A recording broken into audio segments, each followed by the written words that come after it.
What is going on, guys? Armand here. Welcome back to the channel. So I get this question pretty often, and that is, what is image licensing? How do you make money from it? Things of that nature. So I figured I would just make a video on it because I'm sure there's a lot of other people out there that have the same question. So let's jump right in. So I do have to say before we start the video, I'm not a legal expert and this isn't legal advice. This is just my personal experience and knowledge of image licensing. Okay, so first off, what is an image license?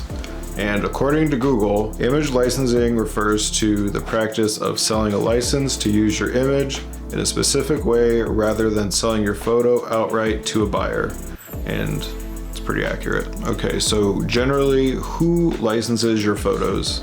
Usually it's corporate, brands, your clients, businesses that make products, even airports will license your photos. So for example, if it's a client shoot, even though you're the photographer and they paid you, unless there's something in the contract where they own all the rights to your images from the shoot, usually you have to sell the license to them to use the photo. And that's where a lot of photographers make the mistake, is that they'll do a photo shoot and then they get paid for the photo shoot and they just give away all the images and that's it, done. Let's say I do a commercial shoot for Sony, right? Sony has to buy the images from me and they can be either exclusive, non-exclusive, or royalties, which I don't think the royalty model gets used that often. Normally it's either a buyout or a non-exclusive license, but I would think the bigger brands usually do a buyout for the images. So one example of this is, let's say they want to do a 1-year non-exclusive license. There's no one-size-fits-all answer for how you price your licensing. For the sake of this video, let's say I do a photo shoot with Sony and the photo shoot itself is $2,000 for the day, and then for a 1-year non-exclusive license, it's $1,000 per image. At the end of that 1 year, their license expires and they need to either renew it, and that can be, usually it's a 1 to 3 year license, or they can choose to buy out the image, and the buyout cost is usually much higher than a 1 to 3 year license. When you're figuring out your non-exclusive licensing cost, you have to consider what they're using the image for. Is it just social media? Is it advertising? Is it emails, website, billboards, etc., things like that? Because every time you tack on something else, the way they use the image, the price has to go up. So let's say it's $1,000 to use the image just for social media. If you want to add on billboards, website, on products, brochures, etc., now that $1,000 might be $10,000 or $20,000 just for the 1 year. I think in today's day and age, social media use is probably the most common license option, but bigger brands generally want to tack on all of those extra items. And as appealing as it is to try to push your client in the direction of an exclusive license, because it is a higher number, you might actually make more money in the long term if you get them to keep renewing the license and then at a certain point try to push for that buyout, so you can make money every year on the same image. So to get a little more into the different licensing types, if a brand comes to you and you see perpetuity, in perpetuity, exclusivity, buyout, non-transferable, all those things, that all means the same thing. You're giving up the rights to your image and you can't use them for yourself anymore unless it's otherwise specified in the contract. Which generally, if you're going to do an exclusive buyout, I would push towards at least retaining portfolio rights. So in the future, if you're trying to get other clients, you can at least show it on your portfolio, even if you're not using the image for anything else. Usually clients are cool with that. Some are, some aren't, but it depends. And as for non-exclusive, you retain the rights to your images. You're just selling them the image for that specific use and only what's specified in the contract for that period of time. Usually it's 1 to 3 years, and then at the end of that 1 to 3 year cycle, they have to come back to you and renew that license. And these are all things you have to keep track of yourself, because brands are going to keep track of it for you. Just keep that in mind, write it down on a spreadsheet if you do have that non-exclusive license. And then the final one is royalties, which generally, I think that's one of the lesser used ones. It does still exist. I haven't really heard of anybody doing royalties. The other two models are way more popular and common, but royalties do exist. And what that is, let's say a brand uses my photo on their product. If they don't have the money on hand, like up front, what they'll do is they'll say, okay, when we sell a product, you get a small commission from that. So if the product is $10, you might get like 50 cents or $1 or something like that. It's better than making no money on your license, or if you think the product is going to sell really well and they're gonna sell a lot of it, you can make more money in the long term. It just really depends. But usually brands and clients and companies will stick to the exclusive or non-exclusive license type. Okay, how to find clients to license your images.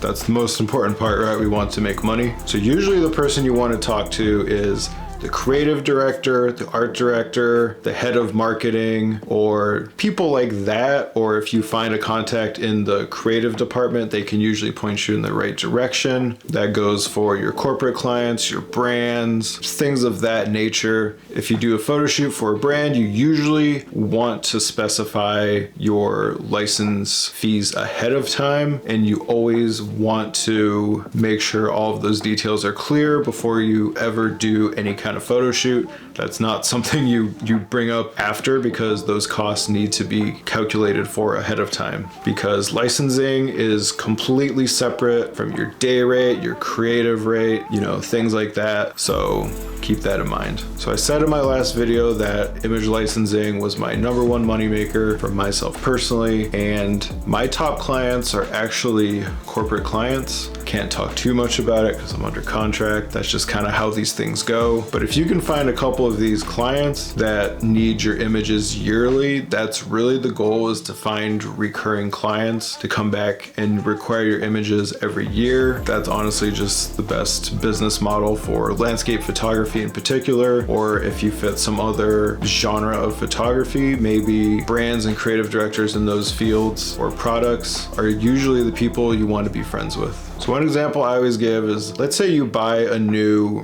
raincoat or something like that, right? Whatever the brand is, maybe you go out on a cool trip, you take some really good photos of it, and then you find the marketing person or the creative director of that company and email them and say, hey, I went on vacation recently. I'm a big fan of the brand. I took a bunch of cool pictures, send them the link and say, would you be interested in licensing these? Or maybe if you have any campaigns or projects coming up, I would love to work with you. And that's just a really good, simple, easy pitch that you can use for products and brands and, stuff like that.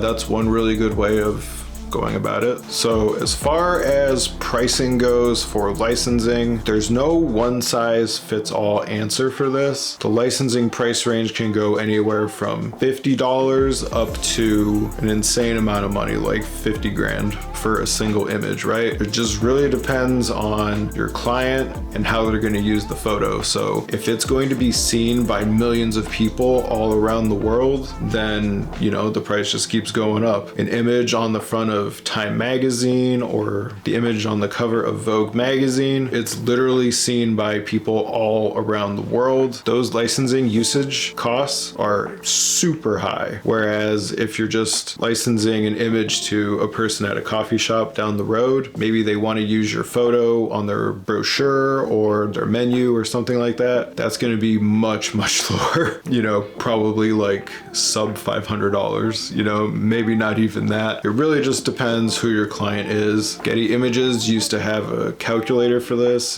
They might or might not still have it. I don't know. But the rates can heavily vary depending on the usage type. So another niche that a lot of people might not know is actually licensing your work to airports.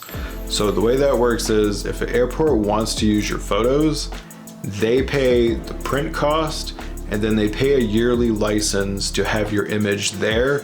And once they don't want it there anymore, you actually take the photo and you get to keep it, right? So you get probably a pretty sweet print of whatever the image is, and then you also made money on that year license, and you could take it to different airports and try to license them. You know, there's all kinds of small airports, big airports, international airports, but that was something I found out a couple years ago that I didn't even know. I thought the airports just bought the images and just had them hanging there, but apparently not. They are licensed. They just keep them up there usually for a year or so. And the art team always swaps out artwork, usually yearly at airports. So that's something to look into because airports are literally everywhere. So one thing I want you guys to keep in mind is every single image, whether it's a graphic design, photography, a logo, whatever it is, those are all licensed. So for example, when you go to the grocery store and the products have pictures on them,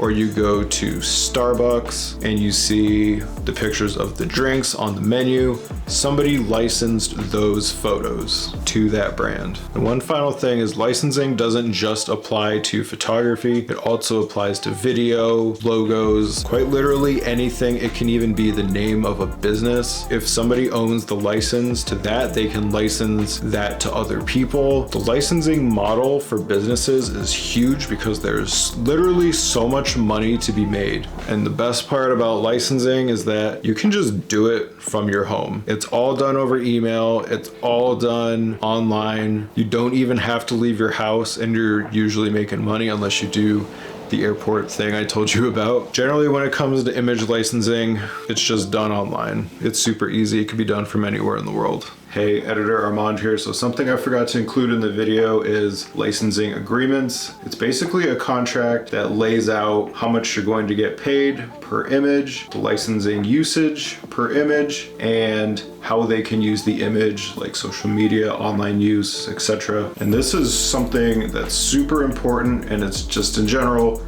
a professional practice. You need to have it so it protects you and your client in case some third party steals your image, and you know everything between you and your client is solidified. So if someone comes to you and wants to license your image non-exclusively, you would send them a licensing agreement, you both sign it, and then you send them the images. Done, easy.